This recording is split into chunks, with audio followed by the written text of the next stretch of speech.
अब देखते हैं बच्चों question number 8 NCERT exemplar class 12 exercise 2.3 का क्वेश्चन नंबर 8। क्वेश्चन में दिया है, क्या पूछ रहा है वो, find the value of the expression.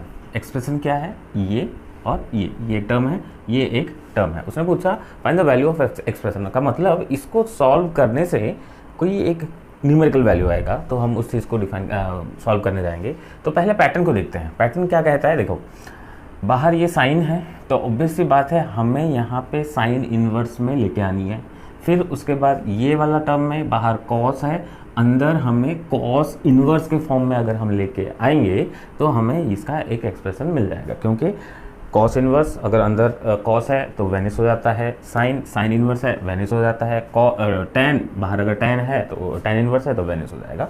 तो हम क्या करेंगे, पहले कुछ एक पार्ट को लेकर चलेंगे। ये वाले टर्म की अगर मैं बात करूं, मैं कुछ इस टाइप का लिख सकता हूं, sine of your 2 tan inverse 1/3।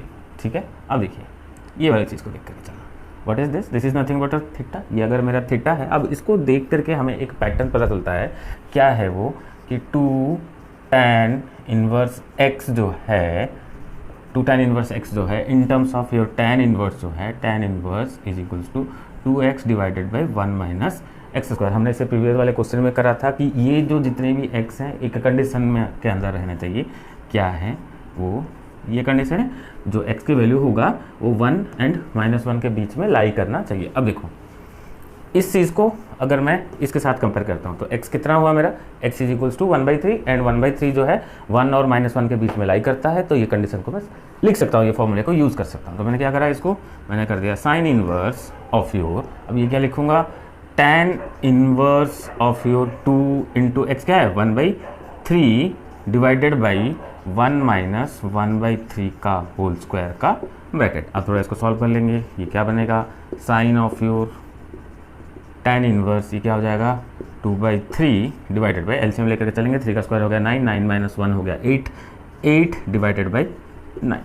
और थोड़ा सा क्या होगा, sine of your tan inverse 2/3 into 9/8, 3 3 ज़ा 9, 2 4 ज़ा 8। दैट मीन्स ये आया कि sine of your tan inverse of your 3/4 आ गया, यहाँ पे आ गया। अभी जो मैंने फर्स्ट कंडीशन बताया था कि अगर साइन है तो हमें अंदर साइन इनवर्स लेके आना है। अब देखो ये चीज़ को, साइन है, tan इनवर्स 3/4 है, इसको मुझे साइन में कन्वर्ट करना है। ठीक है, मैं इस चीज़ को यहाँ करता हूँ, इसको मुझे साइन इनवर्स में कन्वर्ट करता हूँ। देखिए मैं इस चीज़ को ऐसे लिख सकता हूँ, लेट, मैंने कहा tan इनवर्स जो दिया हुआ है ये आपका जो थीटा है, tan inverse of your 3/4 is equals to your alpha.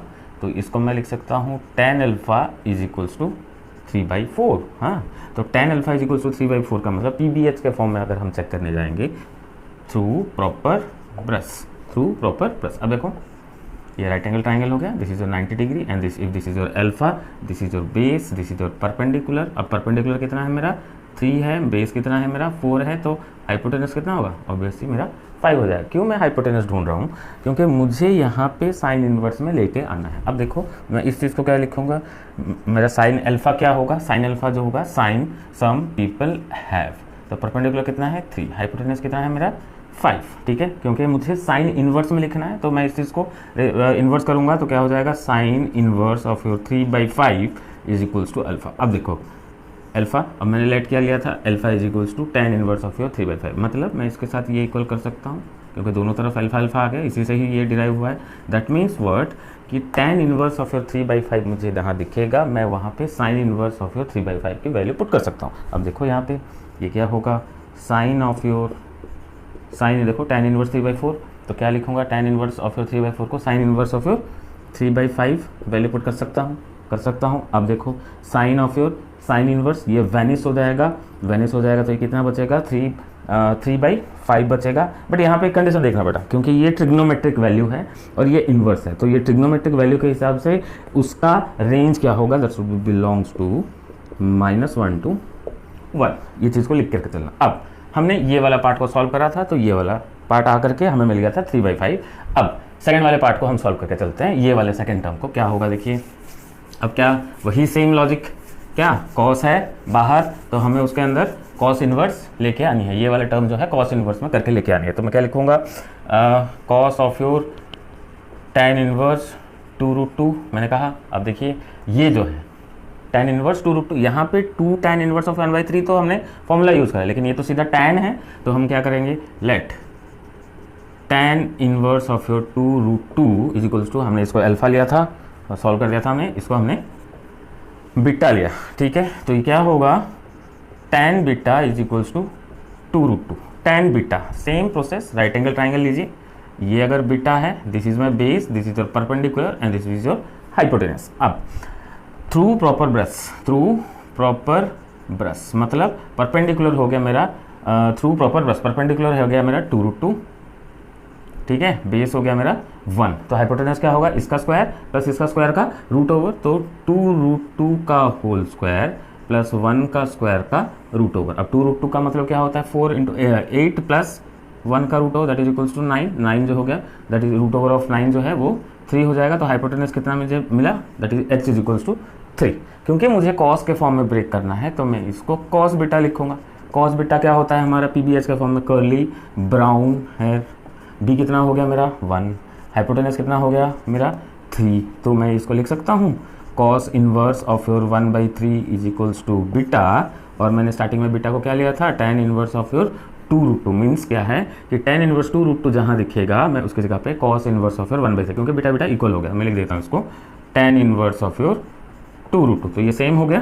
तो हमने क्या करें, ये वाली चीज़ को cos of your tan inverse 2√2 की जगह पे हमने cos इनवर्स ऑफ योर 1/3 की वैल्यू डाल दिया, तो ये क्या बचेगा 1/3। अब देखो यहाँ पे भी वही सेम चीज़, जो यहाँ पे साइन के लिए था, डोमेन और रेंज की बात कर रहे थे, ट्रिग्नोमेट्रिक फंक्शन के लिए हमने यहाँ पे कॉस के लिए भी हम वही सेम चीज़ बात करेंगे, क्योंकि कॉस है, कॉस इनवर्स एक्स है, बिलोंग्स टू -1 to 1 होगा इसका रेंज। तो आंसर कितना बचा हमारा 1/3 और ये 3/5। उसके बाद देखो ये वाले टर्म को सॉल्व करके हमने ये निकाला, ये वाले टर्म को सॉल्व करके हमने ये निकाला, फिर दोनों क्या हो रहे हैं, प्लस हो रहे हैं। मैं इस वाले पार्ट पर कर देता हूँ, दोनों प्लस हो रहे हैं, तो ये वाले टर्म की वैल्यू जो है दैट इज योर 3/5 प्लस ये वाले टर्म की जो वैल्यू है दैट इज योर 1/3, ठीक है। अब एलसीएम ले लो, दैट इज योर 15, 5 3 जा 15, 9 प्लस 3 5 जा 15 that is equal to 9, that is 14/15।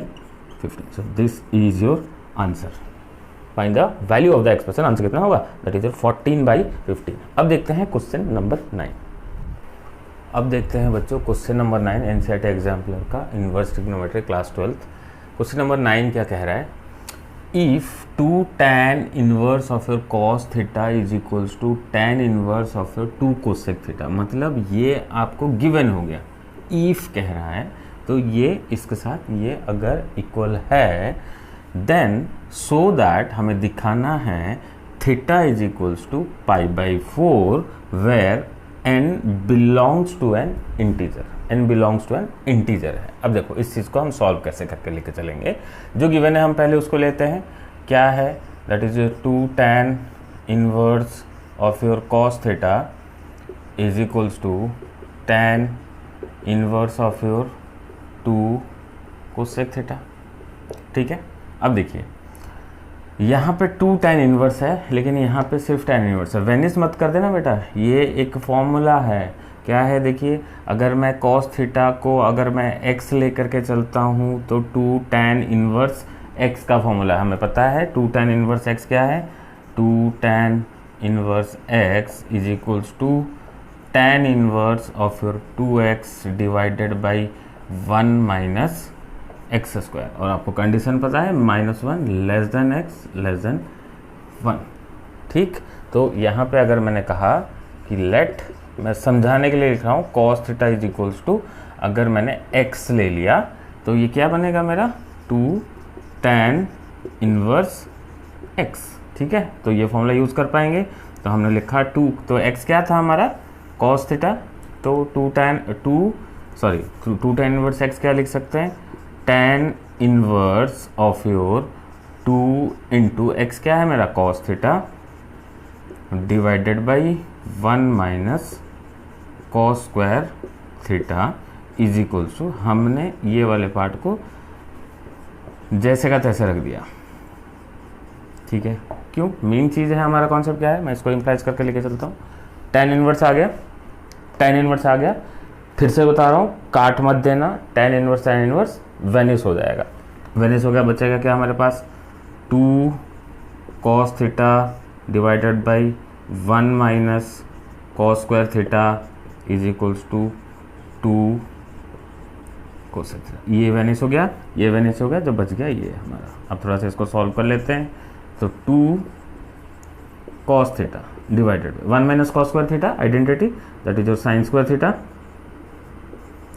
Is equals to, मैं साइन कॉस के फॉर्म में अगर ब्रेक कर दूंगा तो this will equals to 2 divided by sine theta. तो ये वाला टर्म हमारा बच गया। अब देखते हैं इसका ये वाला पार्ट इरेज करके मैं इसका नेक्स्ट स्टेप करता हूँ। क्या कह रहा है ये, 2 cos theta divided by sine square theta is equals to 2 divided by sine theta. बच्चों यहाँ पे एक चीज़ देखना, क्योंकि ये साइन थीटा है और ये साइन स्क्वायर थीटा है, साइन स्क्वायर थीटा कैंसिल मत कर देना, क्योंकि थीटा एक वैल्यू है।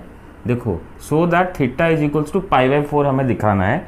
थीटा एक वैल्यू है, मतलब एक वेरिएबल है, तो हम कैंसिल नहीं करेंगे, हम देखेंगे आगे चल के कैसे होकर के चलता है। अब मैंने क्या करा, इसको इसके साथ क्रॉस मल्टीप्लाई कर दिया, तो बचेगा क्या मेरा 2 cos theta into cross multiply हो गया, तो ये बनेगा sine theta is equals to 2 sine square theta, 2 sine square theta. ठीक है, अब ये वाले पार्ट को हम इस तरफ ले आएंगे, तो क्या बनेगा 2 साइन थीटा इंटू, इसको अरेंज कर दिया, cos theta minus 2 sine square theta is equals to 0 हो गया।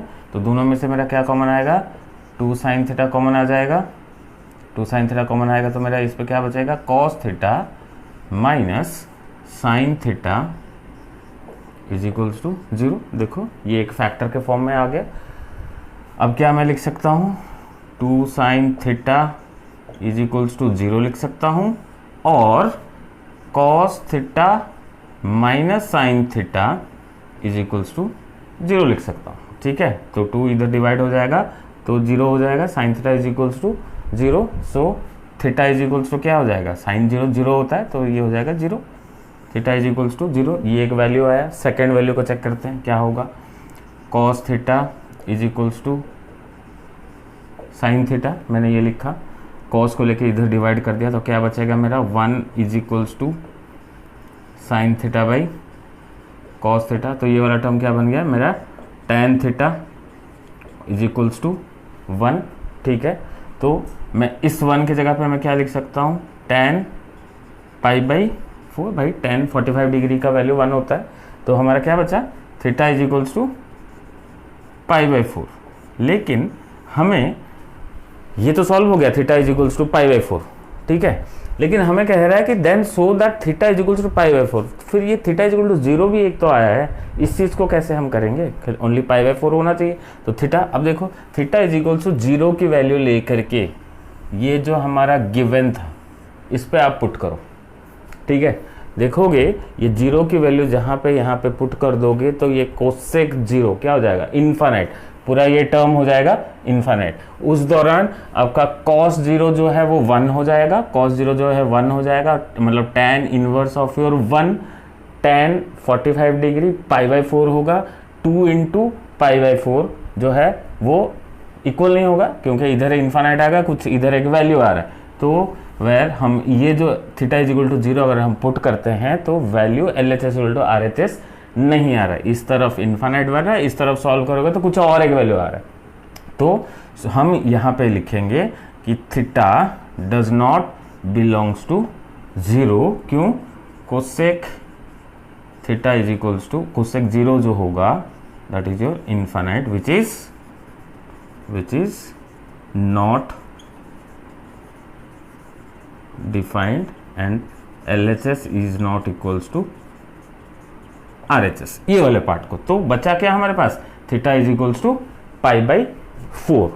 अब हम इस चीज को और कुछ एक बुक्स में आप देखोगे, NCERT का मिसलेनियस एक्सरसाइज में एक क्वेश्चन है, एक सेकंड में बुक देख लेता हूँ, क्वेश्चन है आपका मिसलेनियस का, आप देखोगे मिसलेनियस का क्वेश्चन नंबर 30, मिसलेनियस एक्सरसाइज का क्वेश्चन नंबर 30, हूबहू इस टाइप का ही क्वेश्चन है, लेकिन यहाँ पे कह रहा है वो solve the following equation. Same question है बट यहाँ पे ये गिवन था और हमें सॉल्व करने के लिए बोल रहा था कि ये होगा, ये कौन सा वैल्यू होगा। तो उस दौरान आप ये वाला जो है इस क्वेश्चन में क्या लिखो, theta is equals to pi by 4। अब देखो आपको ये भी पता है sine tan x is equals to अगर tan अल्फा होता है किसका, principal solution general solution class 11th, x is equals to क्या लिख सकते हो, n pi plus pi by 4 लिख सकते हैं। तो हाँ यहाँ पे x क्या है मेरा, थीटा है, theta is equals to n pi plus pi by 4, ये वाली वैल्यू को मैं लिख सकता हूँ।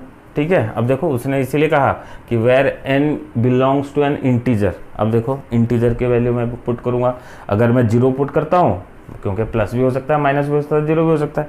अगर मैंने 0 पुट करा तो पाई बाई 4 बच गया, अगर मैंने 1 पुट करा तो ये कितना हो जाएगा, 5 पाई बाई 4 हो जाएगा। So this will be the solution. इस टाइप को आपको सॉल्व करके आइदर आप theta is equals to pi by 4 लिख सकते हो, लेकिन एनसीईआरटी के क्वेश्चंस के हिसाब से देख करके जाओगे तो आपको n pi plus pi by 4 करना पड़ेगा। क्यों, उसमें उसने सॉल्व दैट कहा है और इसमें क्या कहा है उसने, सो दैट कहा होगा। ये डिफरेंस है दोनों में।